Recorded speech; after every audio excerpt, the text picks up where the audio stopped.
For your safety, folks, I ask that you keep your arms and legs inside the boat, and please remain seated throughout our voyage. Thank you.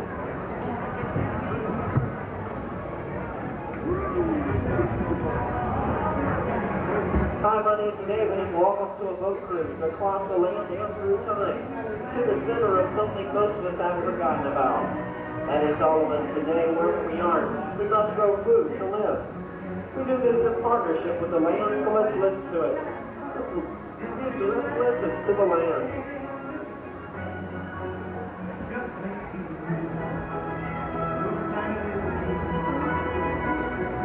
Tiny little seat that's reaching up to meet your moon with the right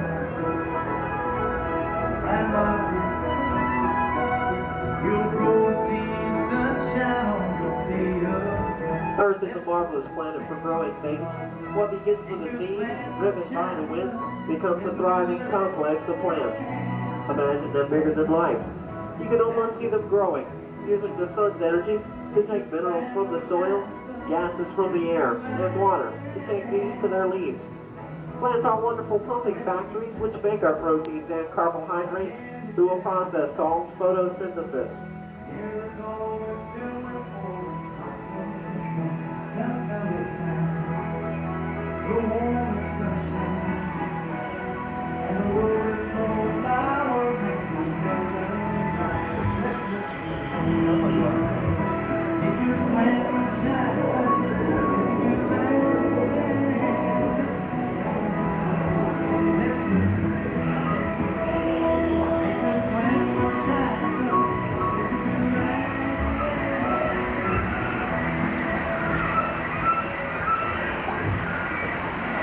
In its natural state, the tropical rainforest is an explosion of life, favoring many plants and animals. But the challenge of harvesting food in this environment would make it difficult for us to live here.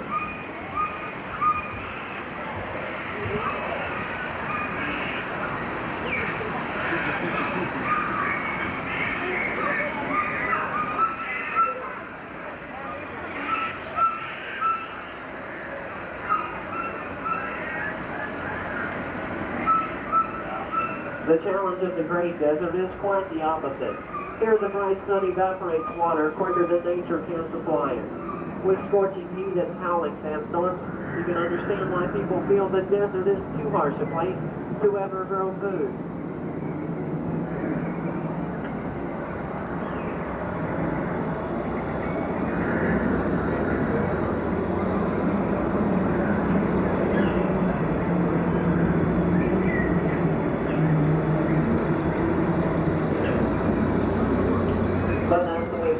Felt about this land. The vast American prairie confronted settlers with bad weather, natural brush fires, and swarms of locusts and other insects. But the land was there, immense and fertile.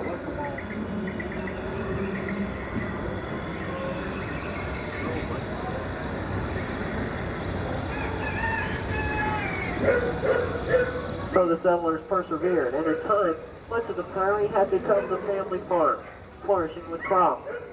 It was a time of the old red barn, scarecrows, and animals in the yard.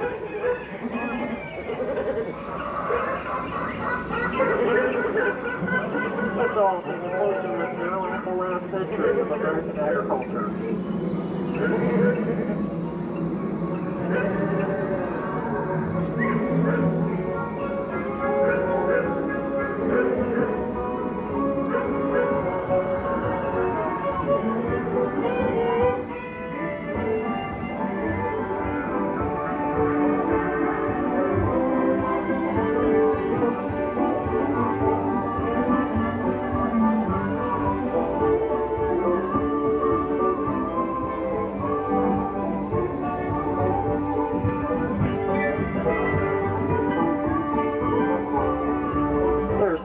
Family farms here in America, but each year small farms are being replaced by large-scale agriculture, as growing food becomes more of a science than a way of life. We now have better machines, better seeds and fertilizers, pest management, and better research. All of these resulting in more food per acre.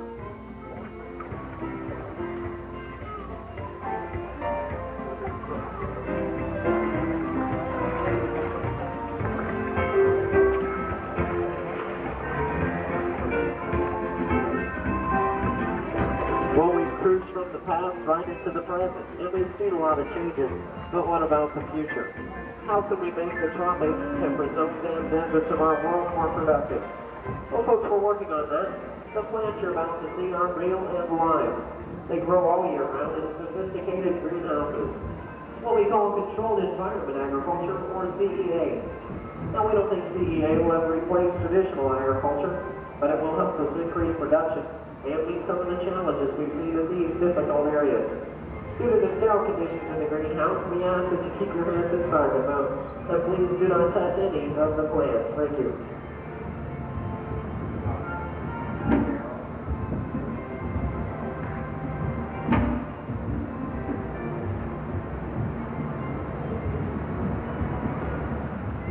These are the food plants of the tropics. On either side of the boat, you'll see purple sweet potato, coconut palms, and the cacao. Now, the cacao is the natural source of commercial chocolates.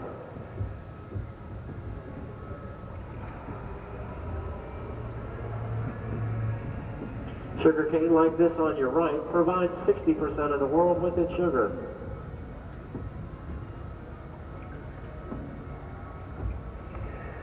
Throughout the world, there are only 8 crops that account for 90% of the food we eat. Most of that comes from just 3: wheat, corn, and rice.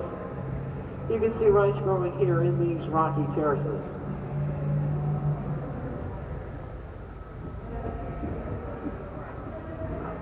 Now, one way to grow more food in less space is by intercropping. That simply means planting one crop with another, like this corn bean intercropping you see on your right. Usually one of the intercrop plants will take nitrogen from the air and return it to the soil, creating a natural fertilizer. The vanilla like this on your right has pods highly valued for flavoring. It's the only edible member of the orchid family. Finally, we have bananas, which provide 1/4 of the world's fruit supply.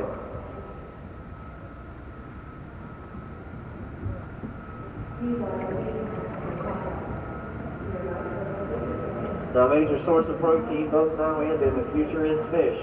Here in the aqua cell, we are studying new ways of growing fish, shrimp, and other kinds of seafood with aquaculture. On your right, you see paddlefish, a source of cultured caviar. And on your left, sunshine bass. Here in the shallow raceways of the aqua cell, we use special feeds, recirculated water, and controlled lighting, such as this experimental red cover, to get the maximum growth out of our fish. Now on your left, you see channel catfish, and back on the right, African tilapia, a kind of perch. Here at these aqua foods, we get a closer look at some freshwater shrimp, American eels, and sunshine bass.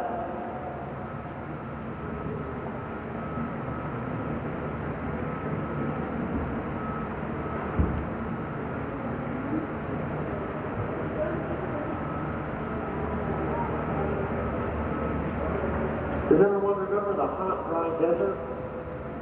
Well, the intense sunlight of the desert grows high-quality crops if water can be supplied. Here, drip irrigation systems efficiently deliver water directly to the root zones. It's technology like this that's opening up arid lands to agriculture. In the future, we'll also use crops that require less water. Examples include the buffalo gourd, which produces a starchy root, and seeds high in vegetable oil and protein. Also white uwellie and euphorbia, potential sources of rubber and gasoline, and the fast-growing leucaena trees you see all along the back. Sorghum, the world's 4th largest cereal crop, is also very drought tolerant. Now, because greenhouses provide control of wind, humidity, and temperature, they're very useful in desert regions. Temperature control provides for a year-round harvest, and with vertical growing techniques, the production rates here in greenhouses are up to 10 times higher than those of the open desert. Air drawn in by the fans you see along the wall evaporate the water in those wet pads to cool and humidify the greenhouses. We're also researching advanced integrated pest management in the greenhouses. We inspect all of our plants to identify any problems, and then select a compatible pest control. These include the use of disease-resistant plants, steam sterilization of the soil, Sticky yellow tape to trap small flying insects, raising and releasing pest-eating insects, and carefully controlled pesticide sprayings.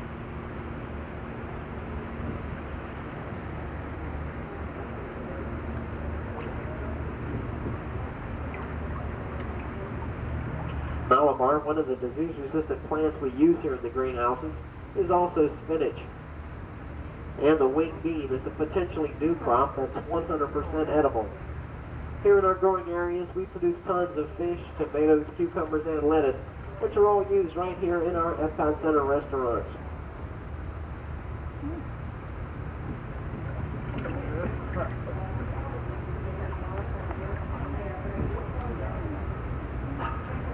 Agriculture will change dramatically in our future world. Large vegetable factories near population centers will use innovative growing systems to grow food. Here in these experimental conveyors, you see food growing in air by hydroponics. The 14 essential elements plants usually obtain from the soil are dissolved in water and sprayed directly onto the roots. The excess drops onto the water crust below, which we use in salads here at Epcot Center. New crops will be developed, some with special characteristics like these halophytes, which can grow in seawater. And by simulating gravity, our spinning drums show an experimental approach to growing food in outer space. We can then produce food on planned orbiting stations, and later on the surface of the moon, and who knows, maybe even Mars.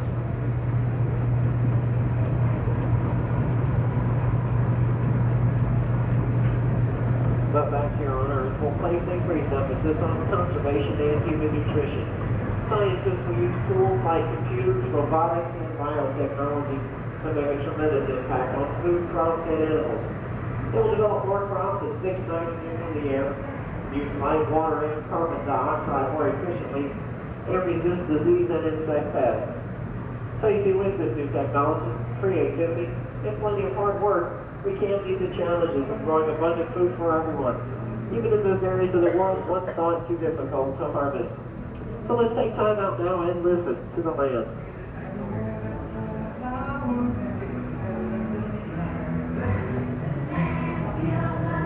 Nature's plan will shine and flow.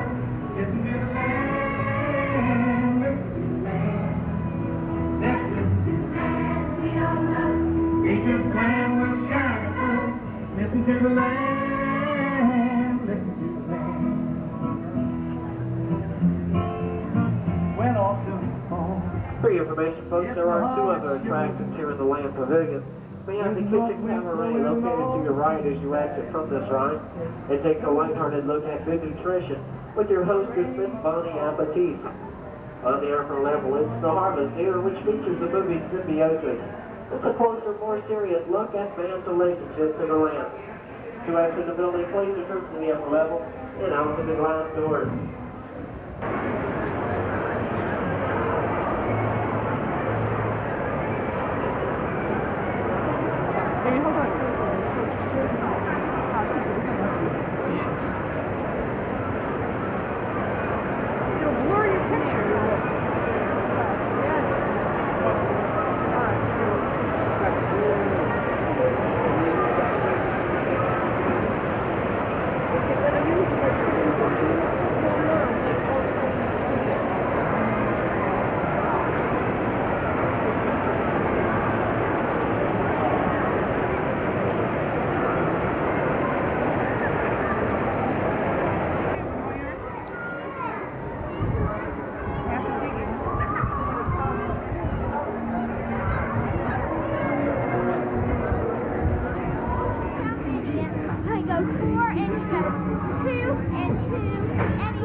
Where have we come from? Where are we going? And in the dust from which we were formed. Answers recorded on the walls of time. So let us journey into that past, to seek those worlds, to know ourselves and to probe the destiny of our spaceship Earth.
Of our deeds to share with others, so they too will reap tomorrow's sun.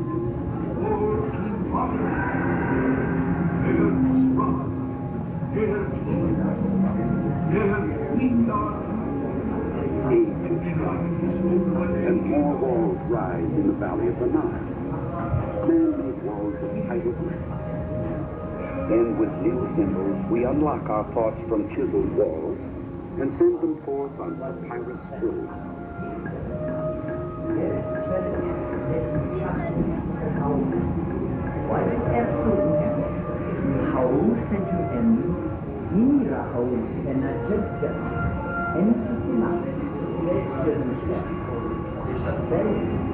On fine Phoenician ships, we take our scrolls to sea.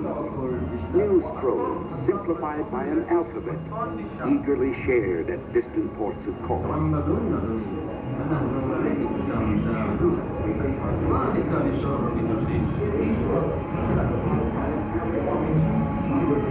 In the shadows of Mount Olympus, our alphabet takes root, flowering with new expressions. Hail the proud Greeks, Aeschylus, Sophocles, Euripides, the theater is open.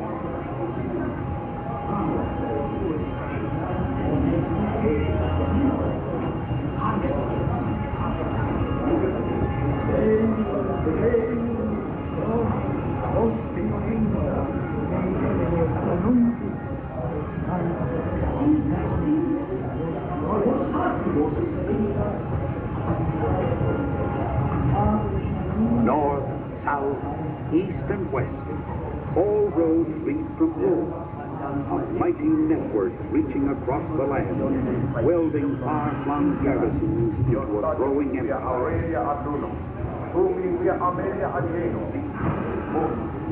Glorious Rome, until consumed by the flames of exile. Imperial Rome, lost in the ashes of darkness.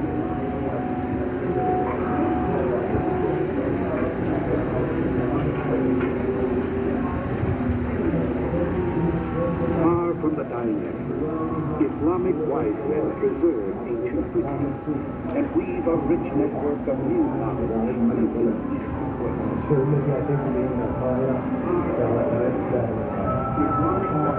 in Western abbeys, monks forge endlessly, transcribing ancient wisdom beautifully.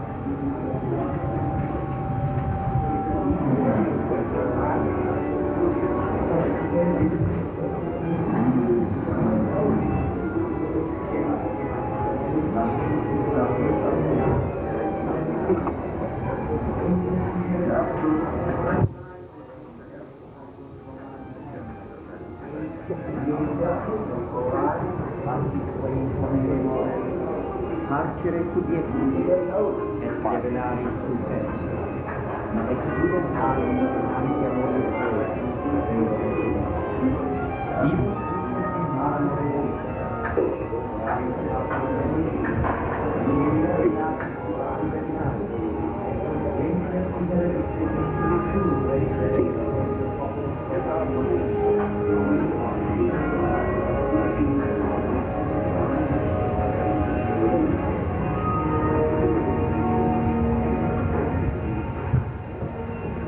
The Renaissance, a beacon through the mists of time, guiding us to a new journey, a time of invention and exploding communication.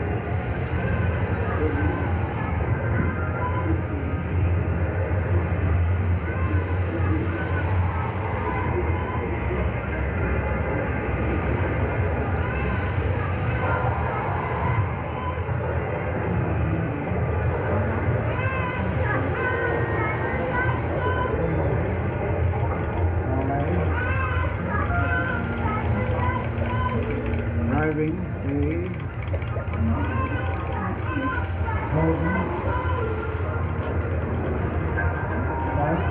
Number, please. I'm sorry, that one is busy. Number, please. One moment. I'll connect you.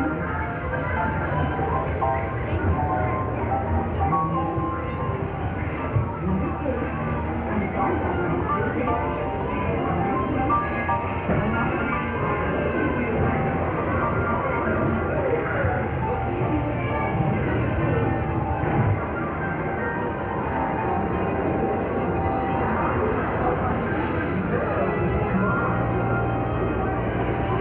With each day come more characters, more ideas, more dreams.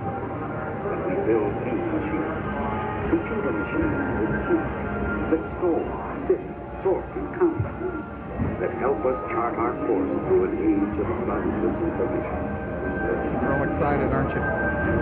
With these machines comes a wondrous new network of communication.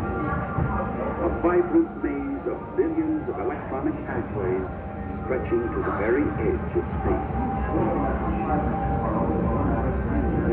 Yeah, we'll get back to you in about 5 minutes. A vibrant maze of billions of I'd like to reroute that.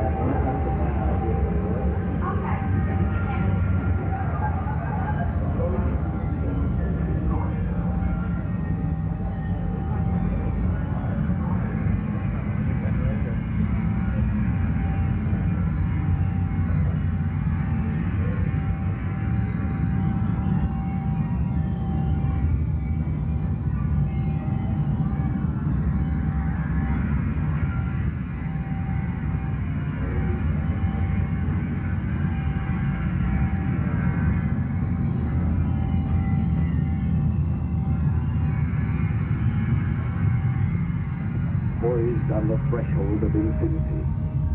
We see our world as it truly is. Small, silent, fragile, alive, a drifting island in the midnight sky. It is our spaceship Earth. Fragile, alive, a drifting island in the midnight sky. It is our spaceship Earth.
has been lost.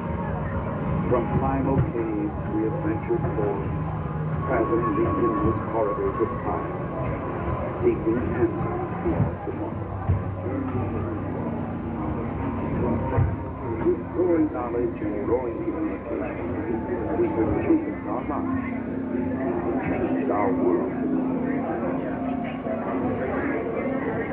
From the reaching of space to the depths of the sea, we have spun a vast electronic network, linking ourselves as fellow passengers together on Spaceship Earth.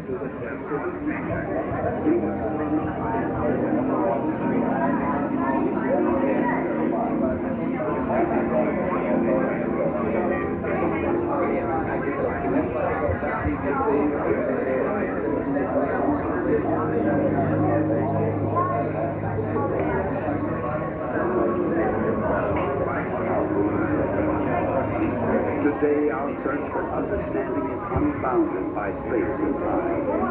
Vast stores of information, knowledge from everywhere, standing ready at our beck and call to reach us in its distance. With our great network, we conquer our knowledge, give it shape and form to serve, to help create and communicate a better awareness of ourselves and our world. Ours is the age of change, the age of choice and creation.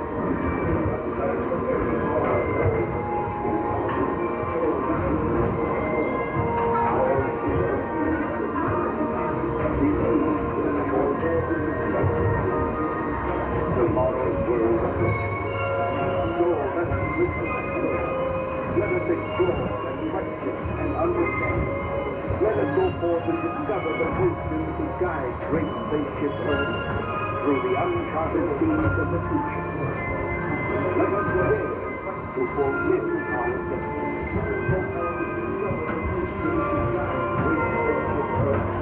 Through the uncharted seas of the future. Let us dare to fulfill our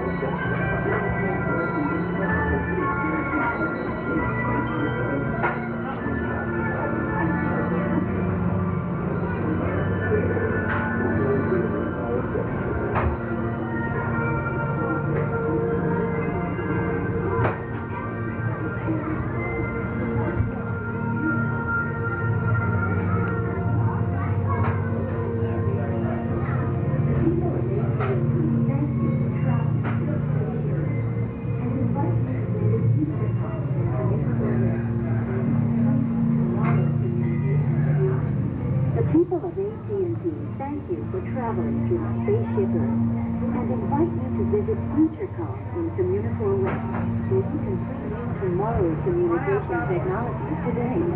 Now, please gather your belongings. Step out to the left.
It's your money. Why don't you I just... think you have the money to buy a souvenir cup.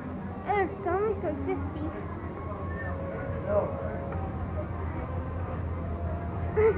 Why don't you save your money and get something nice at Disneyland? Christy, come here. I'm Look, giving show you... for $1. Come here, look at this. For $1. Look, come here. Christy, let's get those cups. Be fine if you were you, but you're not.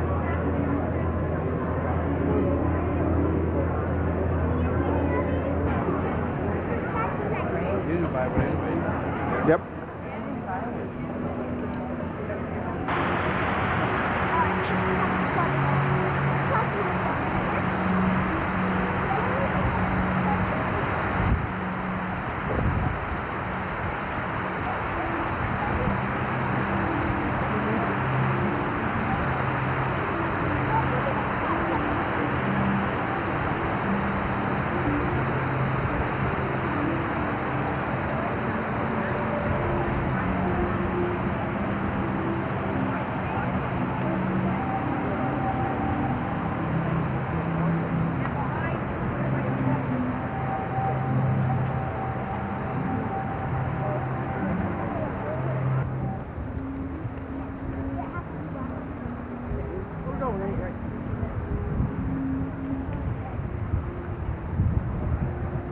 That's my home.